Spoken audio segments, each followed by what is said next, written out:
하나님의 말씀 디모데전서 4장 7절과 8절 말씀을 같이 보겠습니다.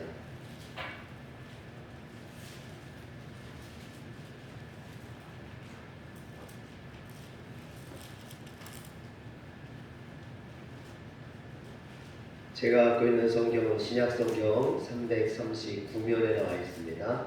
디모데전서 4장 7절과 8절 말씀입니다. 망령되고 허탄한 신화를 버리고 경건에 이르도록 내 자신을 연단하라.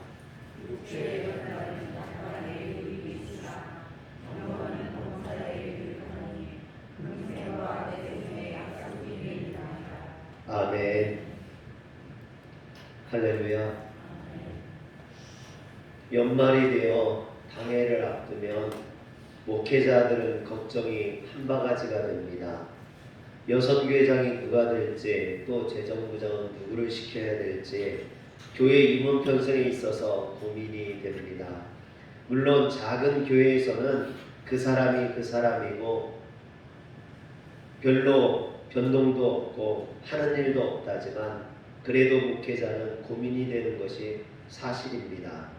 또 누구를 신천 집사로, 또 누구를 신천 권사로 추천해야 되나 걱정이 됩니다. 왜냐하면 목회자가 볼 때에 아직 그만한 신앙이 아닌 것 같은데 자꾸 안 시켜준다고 계속해서 불평을 하는 사람이 있는가 하면, 또 어떤 분들은 꼭 해야만 하는데 안 하겠다고 계속 고집을 부리기 때문입니다. 그러면 목회자는 참 난감해지죠. 해야 될 분들이 하고 좀 안 해야 될 분들은 좀 기다리면 좋은데 그렇지 못합니다. 자신의 욕심에 따라서, 또 자신의 생각에 따라서 일하기 때문이죠. 그래서 이때만 되면 제가 흰머리가 늘고 머리가 자꾸 빠져요. 여러분, 목회를 20년 하면서 느는 것은요, 흰머리하고 주름살이에요. 그리고 넓어지는 것은 마음이 넓어지는 게 아니라 이마만 넓어집니다. 올해는 별다른 어려움 없이 당회를 끝내고 새 임원들을 선출해서 이렇게 임원 헌신 예배로 드리게 돼서 너무나 감사합니다. 그런데 이렇게 교회의 선택을 받고 목회자가 머리가 빠져가면서 이렇게 고민하여서 임원으로 세워지고 임원 헌신 예배까지 하나님 앞에 드렸으니 새 임원들은 좋든 싫든 하나님의 일에 충성을 다해야 될 줄 믿으시길 바랍니다. 교회의 일은 목회자 혼자 할 수 있는 것이 아닙니다. 반드시 성도님들의 도움이 있어야만 합니다. 특별히 임원들이 도와주셔야만 합니다. 그래서 임원을 선출하는 것이죠. 각 부서별로 일을 분담해 주시면 목회자도 수월하고 또 교회도 훨씬 더 부드럽고 아름답게 움직일 수 있는 줄 믿으시길 바랍니다. 온풍기에 기름이 떨어지는 것부터 화장실 변기에 물이 안 내려가는 것까지 모든 일들을 목회자에게 와서 말을 합니다. 그러나 제가 그 모든 일들을 다 할 수 있는 것은 아닙니다. 선교부에서 선교와 전도에 대해, 관리부에서 교회 청소나 시설에 대해, 예배부에서 성찬이나 예배에 필요한 것들을, 또 문화부에서 행사에 대해 신경을 써주시고 조금만 도와주신다면 우리 화려교회가 주님이 말씀하신 것처럼 협력하여 선을 이루는 교회가 될 수 있는 줄 믿으시길 바랍니다. 그런 의미에서 보면 여선교회장이 되고 각 부장이 되고 권사가 되고 이런 것들이 중요한 것이 아니라, 되는 게 중요한 게 아니라 된 다음부터가 더 중요하다는 생각이 듭니다.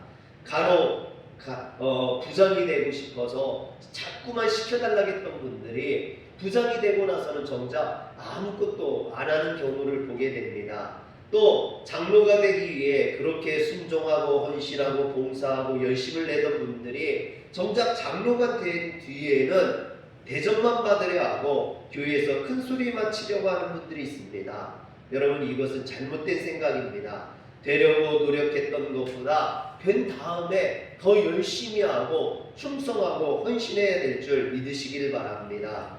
그래서 오늘은 진정한 임원의 삶을 살기 위해 꼭 기억해야 될 것이 무엇이 있는지 오늘 말씀에 나오는 세 가지 단어를 가지고 함께 은혜를 나누고자 합니다. 오늘 말씀 7절과 8절에 보면 망령되고 허탄한 신화를 버리고 경건에 이르도록 내 자신을 연단하라. 육체의 연단은 약간의 유익이 있으나 경건은 범사에 유익하니 금생과 내생에 약속이 있느니라 그랬습니다.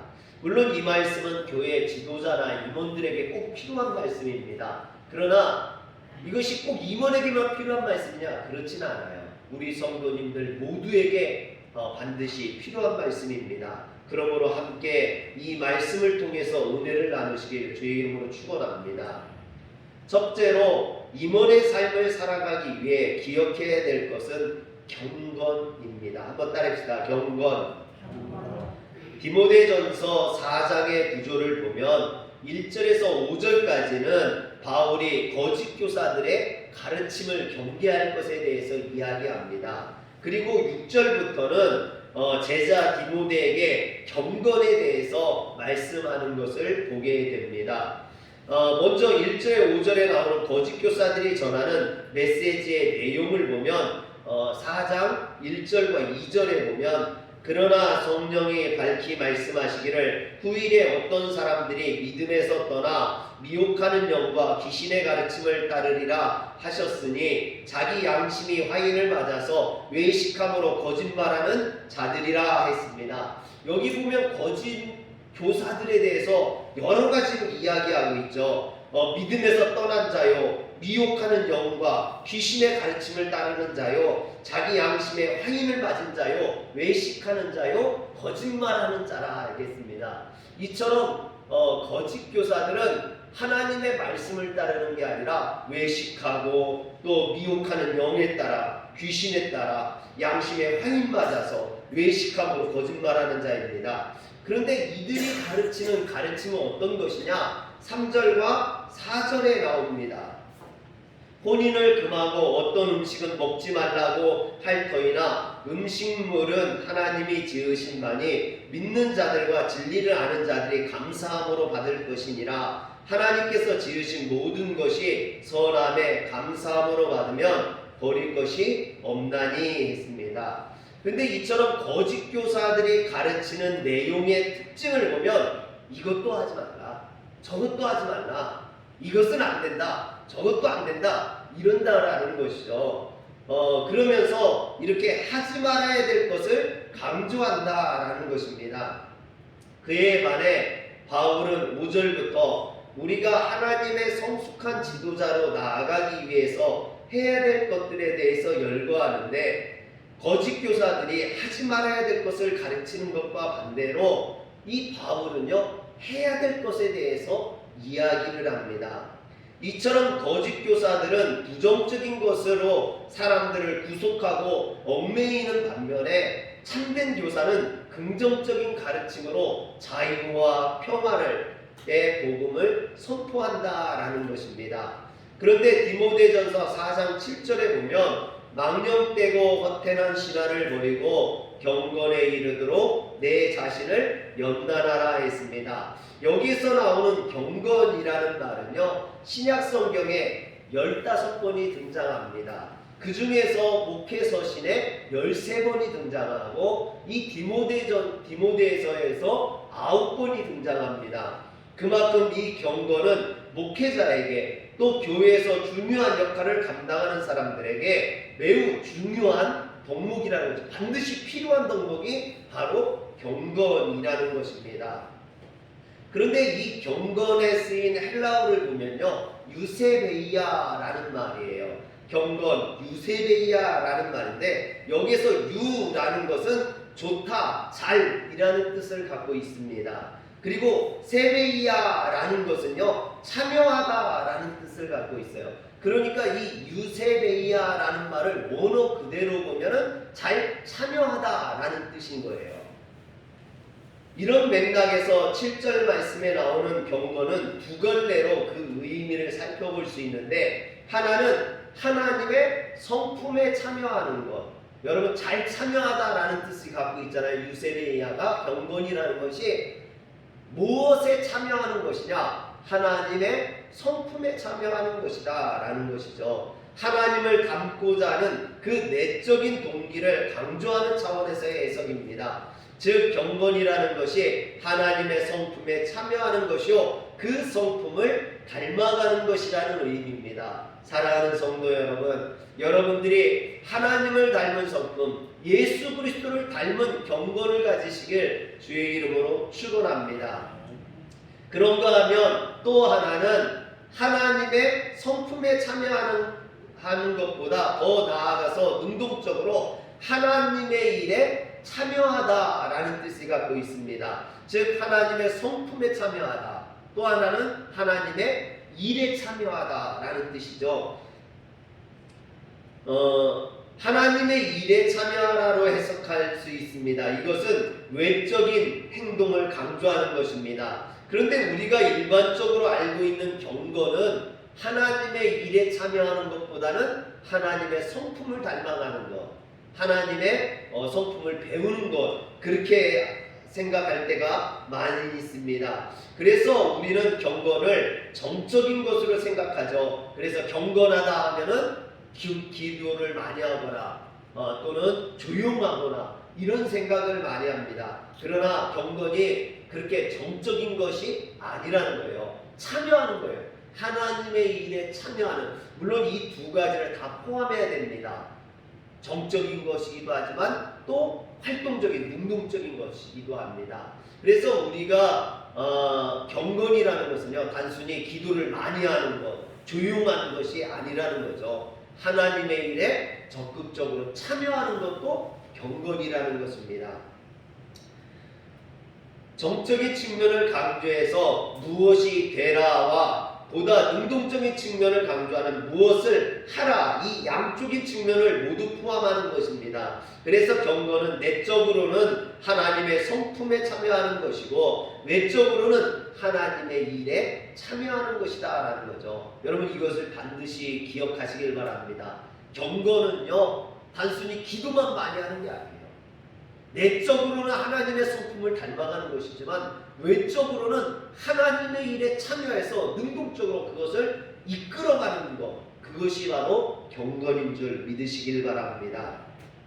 그래서 앞에서 언급한 거짓 교사들의 가르침은 이것도 하지 말고 저것도 하지 말라고 부정적으로 억압하며 가르침이라면 바울이 제자 디모데에게 가르치고자 하는 참 지도자의 경건한 모습은 그렇게 자기를 방어하고 소극적인 태도를 취하는 것이 아니라 보다 적극적으로 하나님의 성품에 참여하고 하나님의 일에 동참하라는 것, 하나님의 일에 동참하는 그것을 경건이라고 말하고 있는 겁니다.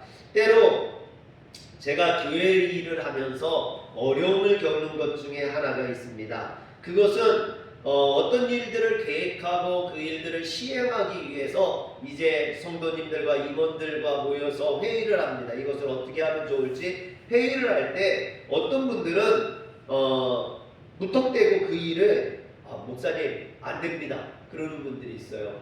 그럼 왜 안 되냐고 물어보면 그냥 안 된다라는 거예요. 그러니까 어떤 그 일이 하나님의 뜻에 맞지 않거나 비전이 없거나 그 일을 해야 될 어떤 이유가 있어서 하는 것이 아니라 단순히 임원의 역할이 목사님이 하는 일을 반대하는 것, 그게 임원의 역할이라고 생각하는 분들이 있어요. 여러분 그렇지 않습니다. 임원은 목회자가 하는 일을 반대하고 억압하는 것이 아니라 함께하는 거예요. 할렐루야. 또 어떤 분들은 계획을 설명하고 실천할 때는 전혀 도와주지 않아요. 그러다가 그것이 조금 어려움을 겪거나 좀 성과가 없다 싶으면요 저에게 막 항의하고 따지는 분들이 있어요. 목사님 그것 보세요. 그거 해가지고 뭐가 나아졌습니까? 그거 해서 결과가 없잖아요. 그러는 분들이 있어요. 여러분 이런 분들은요 임원의 역할이 평가하고 질책하고 책망하는 역할로 아는 분들이 있습니다. 여러분 임원의 역할은 절대 그렇지가 않습니다. 임원이 해야 될 일은요 이런 것들이 아닙니다. 교회 임원은 목회자가 하는 일을 감시하고 보고받는 자리가 아니라 목회자를 도와 함께 일하는 자리인 줄 믿으시길 바랍니다. 목회자와 임원이 하나가 되어 일을 할 때 분명 그곳에서는 성령의 역사가 일어날 것입니다. 사랑하는 성도 여러분, 그래서 저는 여러분들이 부정적이고 소극적인 임원이 아니라 적극적이고 긍정적인 임원이 되었으면 좋겠습니다.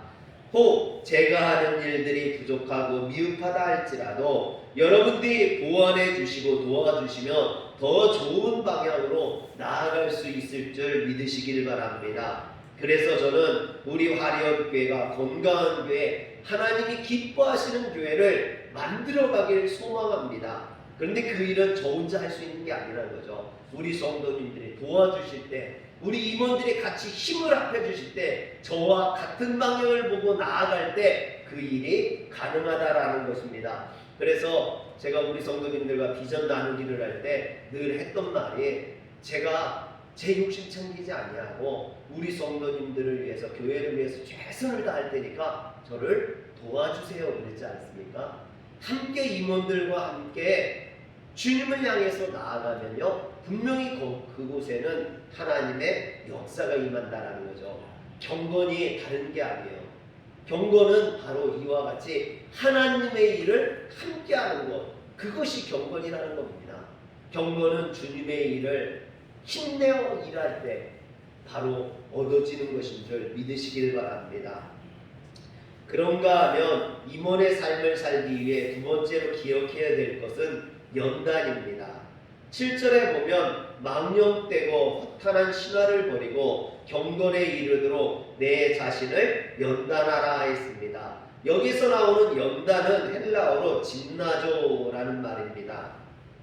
이 단어는 고대 운동선수들이 가벼운 옷을 입고 훈련에 임하는 장면을 묘사할 때 쓰이는 단어로 훈련하다, 연습하다 라는 뜻을 가지고 있습니다. 사도 바울은 당시 헬라 로마 사회에서 유행하던 체육 경기에 비유하며 경건을 연습하는 일종의 영적인 훈련을 강조하는 것으로 말하고 있습니다. 왜냐하면 참된 경건이라는 것은요, 하루아침에 얻어지는 것이 아니라 오랜 훈련을 통해서, 연습을 통해서 얻어지기 때문입니다. 다시 말해 우리가 하나님의 성품에 참여하고 하나님의 거룩한 일에 동참하는 것은요, 굉장히 중요한 일인데 그것들은 저절로 습득되고 얻어지는 것이 아니라 많은 노력과 훈련을 통해서 얻어지는 것이라는 것입니다. 저희 디아가 아직 젓가락질을 잘 못해요. 그래서 이 젓가락질을, 야, 너 창피하지 않냐? 중학교 가 있는 학생이 아직도 젓가락질을 못하면 어떻게 되니? 그거 너 연습해야 돼. 근데 연습을 조금 하다가요, 아이 안 돼, 다시 하고 그러는 거예요. 야, 너 그거 몇 번만 연습하면 되는 거야. 잘 안 돼도 참고 몇 번만 하면 돼. 근데 그걸 잘 안 해요. 그래서 제가 늘 이 젓가락질 할 때마다 뭐라고 합니다. 너 그거 한 번만 하면 돼. 사랑하는 성도 여러분, 생각해보면 우리가 이렇게 의젓하고 멋있는 사람이 된 건요, 다 연습해서 얻어진 겁니다. 저절로 되는 게 아니에요. 여러분, 사람들 앞에서 의젓한 모습을 갖기 위해서는요, 필히 노력이 필요합니다. 훈련받지 않고 연습되어지지 않은 사람들은요, 아무 데서나 침 뱉고 아무 데서나 하품하고 방귀 끼고 그러겠죠. 그러나 점잖은 사람은요, 그 모습, 행동 하나하나가 다 훈련되고 연습되어지는 겁니다. 마찬가지로 성도도 이렇게 훈련되어지고 연습되어져야만 합니다. 다시 말해 우리가 하나님의 성품에 참여하고 하나님의 거룩한 일에 동참하는 것 또한 연습되어져야 된다는 것이죠. 이것을 연단이라고 합니다. 히브리서 5장 14절에 보면 단단한 음식은 장성한 자의 것이니 그들은 지각을 사용함으로 연단을 받아 선악을 분별하는 자들이니라 했습니다. 여기서 강조하고 있는 것은 말씀과 묵상을 통해 혹은 사랑의 실천이라는 훈련을 통해서 선악을 분별하는 성숙과 경건에 이를 수 있다라는 것입니다. 그래서 우리가 교회 임원이 되었다고 더 이상 경건의 훈련을 안 해도 된다, 그건 아니에요. 여러분, 경건의 훈련은 끊임없이 해야 될 줄 믿으시길 바랍니다. 여러분, 살을 빼기 위해 애써본 사람들은요, 다이어트가 얼마나 힘든지, 얼마나 어려운지 잘 아실 겁니다. 음식 조절도 해야 되고요, 또 꾸준히 운동도 해야 됩니다. 노력이 있어야 돼요. 살이 조금이라도 빠지기를 원한다면요, 그런 노력을 하지 않고서는 절대로 살이 빠지지 않습니다. 그런데 그렇게 애써서 뺀 살이 원상 복구되는 데는 큰 수고가 필요찮아요. 조금만 운동을 안 하면, 조금만 식단 조절을 안 하면요, 금방 다시 쪄버린다라는 거죠. 그런데 영적인 부분은 더 심각합니다. 보이지 않는 영역이기 때문에 조금만 방심하면 금방 원래대로 돌아가 버리고, 금방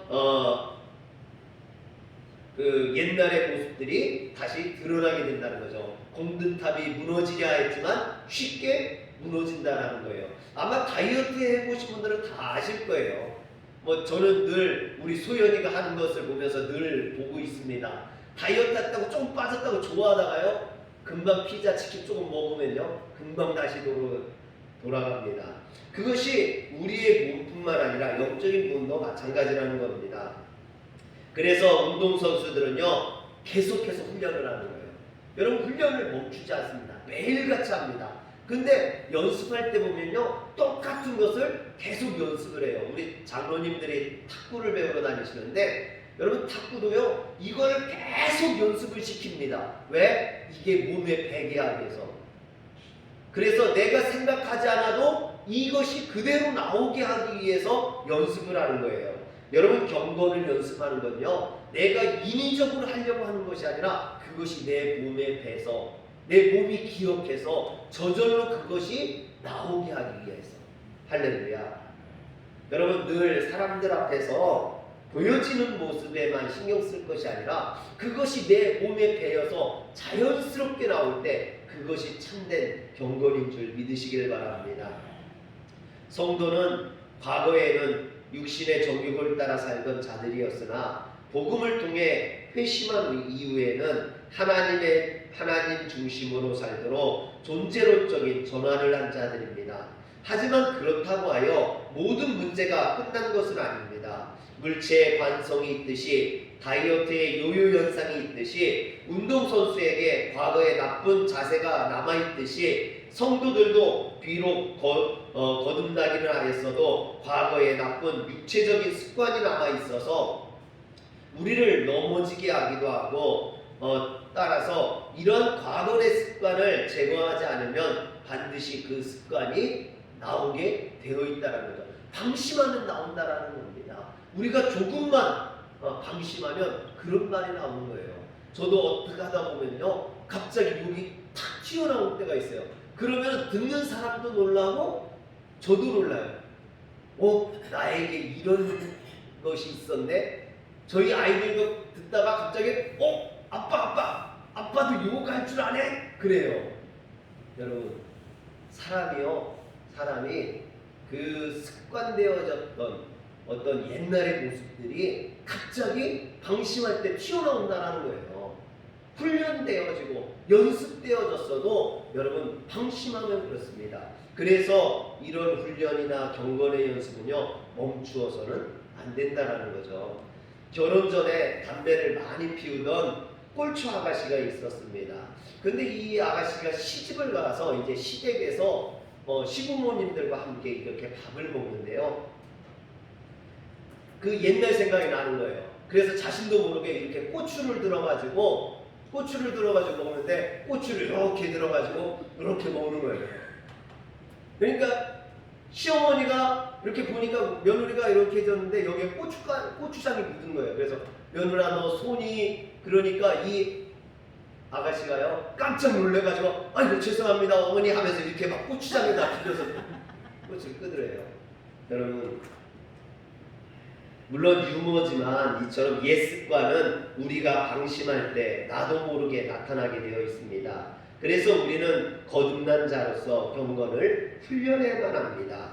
또 경건의 훈련은요, 쉬어서는 안 돼요. 쉬는 순간 다시 본래의 모습으로 돌아가기 때문입니다. 그래서 절대로 신앙생활은요, 방학이 있어서는 안 돼요. 쉬어서는 안 됩니다. 여러분, 새벽 예배도 일주일만 쉬면요, 그 다음에는 이불에서 일어나기가 쉽지 않아요. 이불 속에서 따뜻한 데서 나가기가 쉽지 않습니다. 교회를요, 한 달을 쉬잖아요. 그러면 그 다음에 다시 교회 나오기가 쉽지가 않아요. 몇 년 이상이 걸릴 수도 있습니다.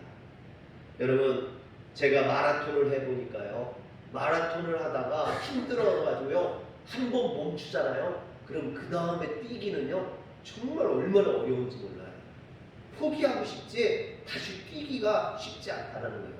힘들어도 어려워도요, 그래도 느리게라도 천천히라도 걸음을 뛰면요, 끝까지 완주할 수 있어요.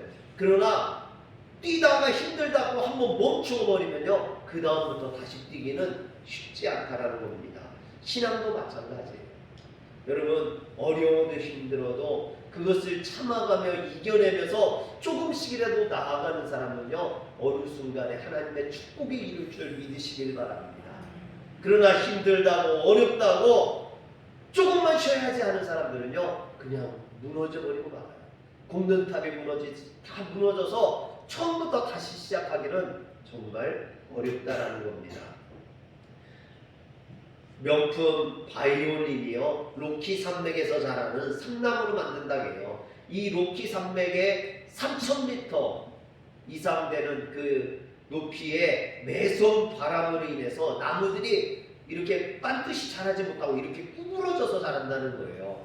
그래서 거기에서 자라는 삼나무들은요, 마치 사람이 무릎 꿇고 있는 것처럼 그렇게 자란다는 거예요. 반드시 자라지 못하고 바람에 이렇게 휘어져서 자란다는 거죠. 그런데 그 나무, 무릎 꿇은 나무로 만든 바이올린이 세계적으로 가장 공명이 잘 되는 명품 바이올린이 된다고 그럽니다.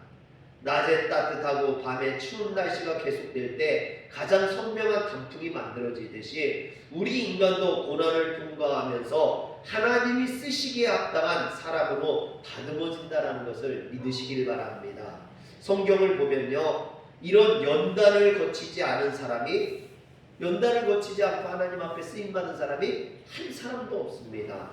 여러분, 모세도 쓰임받기 전에 미디안 광야에서 40년을 훈련받았고, 다윗도 왕이 되기 전에 광야에서 13년을 훈련을 받았고, 사도 바울도 쓰임받기 전에 여러 번 실패하고 자신의 고향 다소에서 오랜 세월을 10년 넘게 집거하지 않았습니까? 그리고 나서야 하나님께 쓰임을 받을 수 있었습니다. 이처럼 하나님 앞에 쓰임받는 사람들은 연단을 통과해야 했습니다. 연단을 이겨낸 사람만이 하나님께 아름답게 쓰임받을 수 있습니다. 사랑하는 성도 여러분, 여러분이 연단을 이겨낸 명품 성도, 명품 임원이 되시길 주의 이름으로 축원합니다. 경건도 연단이 필요하고 신앙도 연단이 필요합니다. 이 연단을 잘 이겨냈을 때 진정 하나님이 쓰시는 명품 성도가 되는 거예요. 명품 임원이 될 수 있는 줄 믿으시길 바랍니다. 마지막으로 임원의 삶을 살기 위해 기억해야 될 단어가 본입니다. 12절에 보면 누구든지 내 연소함을 업신여기지 못하게 하고 오직 말과 행실과 사랑과 믿음과 정절에 있어서 믿는 자들에게 본이 되어 그랬습니다. 여기서 본이라는 말은 헬라어로 피포스라는 말인데 두들겨서 생긴 자국을 의미합니다. 그래서 유형, 틀, 본보기라는 뜻을 가지고 있습니다. 사도 바울은 빌립보서 3장 17절에서 형제들아 너희는 함께 나를 본받으라 했습니다. 이는 바울이 자신의 육체적인 자랑거리를 의지하는 교만한 마음에서 한 말이 아니라 거짓 교사들과 달리 하나님의 선하심을 따라 살려고 노력하고 노력하는 자신의 모습과 그리스도의 완전함을 담기 위해 열심을 내는 자신의 모습을 본받으라라는 것입니다. 사랑하는 성도 여러분, 우리는요 본받을 수 있는 성도가 되어야 됩니다. 또한 본을 보여줄 수 있는 성도가 되어야 될 줄 믿으시길 바랍니다. 부모가 경건하게 살면 그 자녀도 그 경건을 본받을 수밖에 없어요. 어려서부터 신앙 가운데 믿음 가운데 사는 그 어머니를 보면, 그 부모를 보면요 자녀도 그 길을 가게 되어 있는 거죠. 그러나 어려서부터 자녀들 앞에서 부모가요 잘못된 모습을 보인다면 자녀도 그것을 닮아갈 수밖에 없겠죠. 그래서 우리는 좋은 본을 보일 수 있어야 됩니다. 디모데는 젊은 사역자였습니다. 나이가 많던 사도 바울이 지도자를 있던 에베소 교회에 이처럼 연소한 디모데가 목회자로 오게 되자 성도들 중에 일부가 이 어린 목회자에 대해서 업신여기고 함부로 말하는 자들이 있었습니다. 바울은 그래서 영적인 아버지로서 이런 디모데가 처한 상황을 염려하여서 그에게 지도자로서의 본의를 가질 것을 권면하고 있는 겁니다. 여러분, 그런데 이 지도자로서의 본의를 갖는다라는 것이요 목소리를 낮추고 목소리 톤을 힘주어서 한다고 되는 게 아니죠. 목에 힘을 준다고 되는 게 아닙니다. 거룩해 보이도록 성스러운 가운을 걸치고 좀 더 거만하게 행동한다고 되는 것이 아니죠. 또는 대학 졸업장을 전시해 놓고 책을 잔뜩 진열해서 지식을 자랑하거나 힘있는 사람과의 친분을 과시한다고 되는 것이 아닙니다. 오직 말과 행실과 사랑과 마음과 정절에 대하여 믿는 사람들의 본이 되라고 말하고 있는 겁니다. 할렐루야. 여러분, 저도 목회를 하면서 지금도 마찬가지입니다. 우리 성도님들을 보면요 저보다 연세가 더 많으신 분들이 많아요. 그러나 목회자로서 저는 목회자로서 권위를 가져야겠죠. 그런데 그 권위라는 것이 단순히 제가 큰 소리 친다고 되는 것이 아닙니다. 여러분, 삶에 있어서 본이 되어야, 성도들의 본이 되어야겠죠. 늘 이 목회자들은요 어떤 말과 행실과 이것이요 본이 될 수 있어야 됩니다. 그것이 하나가 될 수 있어야겠죠. 그러므로 말과 행동에 일치하는 그런 경건한 삶을 살 수 있어야 됩니다. 그런데 12절 말씀을 좀 더 구체적으로 부연 설명하는 곳이 16절 말씀입니다.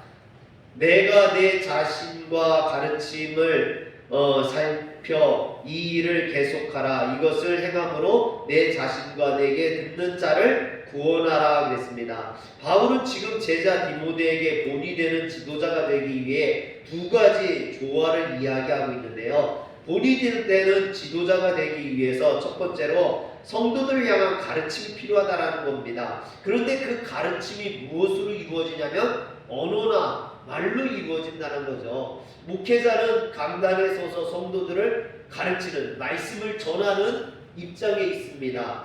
그러다 보니까 늘 말이 앞설 때가 많다라는 것입니다. 그런데 바울은 이런 말로만 가르쳐서는 진정한 본이 될 수 없다라는 것입니다. 그럼 무엇이 필요하냐? 16절에 부연 설명하기를 본이 되는 지도자가 되기 위해서는 그렇게 말로만 가르쳐서는 안 된다는 거죠. 조명 아래 강단에서 마이크를 들고 말만 해서는 그 어떤 심령의 변화도 성령의 역사도 일어나지 않는다라는 겁니다. 그러면 무엇이 필요하냐?